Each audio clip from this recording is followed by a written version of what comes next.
Hello students, आज के इस लेक्चर में हम लोग थेफ्ट, रॉबरी, डेकॉइटी, एक्सटॉर्शन और criminal breach of trust, dishonest miss appropriation of property, हम ये सारे टॉपिक्स कवर करेंगे। इनमें क्या डिफरेंस है वो देखेंगे।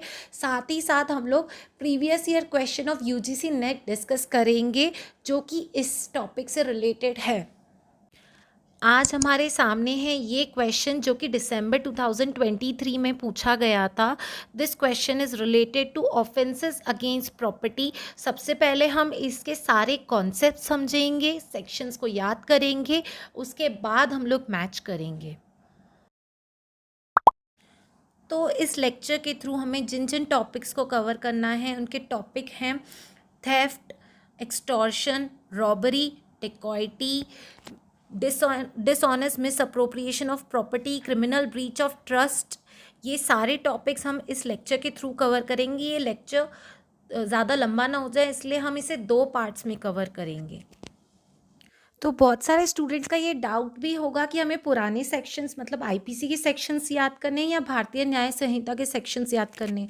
तो बच्चों, हमें अब 1 जुलाई के बाद से भारतीय न्याय संहिता के सेक्शंस याद करने हैं। ये इससे मैंने मेंशन कर दिया, आप पुराने सेक्शंस याद नहीं करेंगे।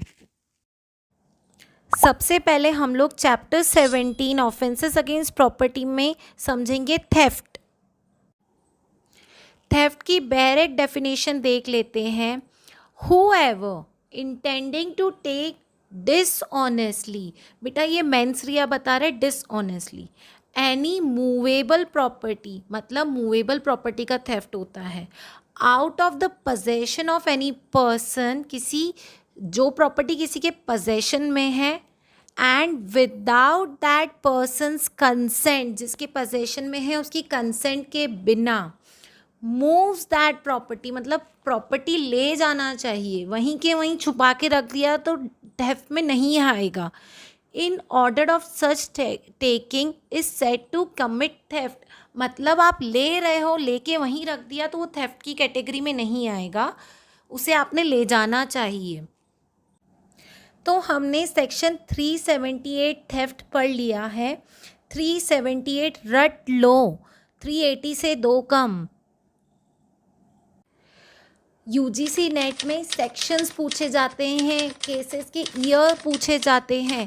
तो थेफ्ट 378 है आईपीसी में, पर अगर हम भारतीय न्याय संहिता 2023 देखें तो ये सेक्शन 301 हो गया है। ये भी रट लो, थेफ्ट रॉबरी आती रहती है। 301 थेफ्ट है भारतीय न्याय संहिता 2023 में।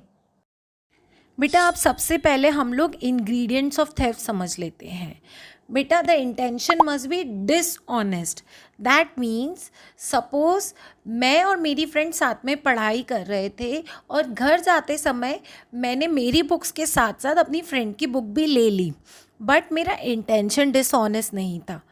मूवेबल प्रॉपर्टी थी, मैंने उसकी कंसेंट के बगैर लिया और टेकिंग ऑफ प्रॉपर्टी भी हुई, बट मेरा डिसऑनेस्ट इंटेंशन नहीं था, तो ये थेफ्ट नहीं कहलाएगा। Our second ingredient is the property should be movable.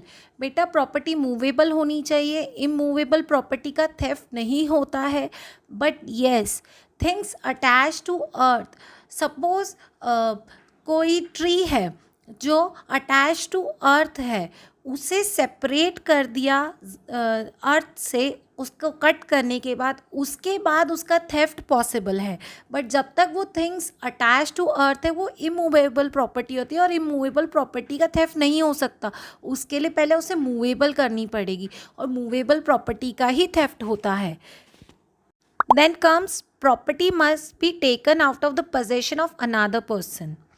बेटा इसमें जो थेफ्ट है वो ओनर की बात नहीं की गई है, इसमें पोजेशन की बात करी गई है। मतलब थेफ्ट जो होता है वो किसी के पोजेशन के से हटाने पे होता है, पोजेशन से मूव करने पे होता है, ना कि ओनर से मूव करने पे बताया गया। अब पोजेशन का मतलब ये है कि ओनर भी थेफ्ट कर सकता है। एग्जाम्पल, मेरे पास बहुत सारा गोल्ड है, मैंने बैंक को उसे मॉर्टगेज कर दिया और मैंने लोन ले लिया, अब मैंने बैंक से ही उसे चुरा दिया, तो मैंने इस मामले में थेफ्ट किया है।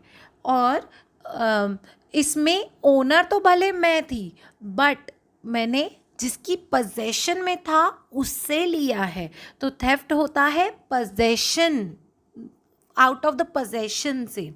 एंड इसका सेकंड एग्जांपल ले सकते हैं, मैंने मेरी एक रिंग संभालने को दी है अपनी फ्रेंड को, और मेरी फ्रेंड के पोजेशन में से मेरी एक दूसरी फ्रेंड ने वो रिंग चुरा ली, तो ये उस मेरी दूसरी फ्रेंड ने थेफ्ट किया, और पोजेशन में किसके पास था, मेरी फर्स्ट फ्रेंड के पास, तो ये थेफ्ट हुआ। जिसके पोजेशन में होता है उससे थेफ्ट होता है, ना कि ओनर की से मूव करने पे थेफ्ट होता है। Fourth ingredient is without the persons consent. अगर मुझे मेरी फ्रेंड की कोई बुक पसंद आ रही है, मुझे उस बुक को रीड करना, स्टडी करना है, और अगर मैं उसकी कंसेंट के बगैर लाती हूँ तभी वो थेफ्ट की कैटेगरी में आएगा। अदरवाइज़ अगर मैं उससे पूछ कर लाती हूँ, उसका कंसेंट है, तो ये थेफ्ट की कैटेगरी में नहीं आएगा। And the fifth ingredient is the property must be moved to such taking. That means मैंने प्रॉपर्टी उठा तो ली, लेकिन मैं उसे मूव नहीं करके गई, मैं उसे लेके नहीं गई। सपोज़ मेरी फ्रेंड का डायमंड सेट उसकी टेबल पे पड़ा था, मैंने उसे उसी के घर में छुपा के रख दिया कि मैं नेक्स्ट टाइम आऊँगी तो मैं उसे ले जाऊँगी। मैंने अभी खुद मैं लेके नहीं गई, मैंने उसी के घर में छुपा दिया है, तो मैंने उसकी पोजेशन से उसे मूव नहीं किया है, तो अभी ये थेफ्ट की डेफिनेशन में नहीं आएगा।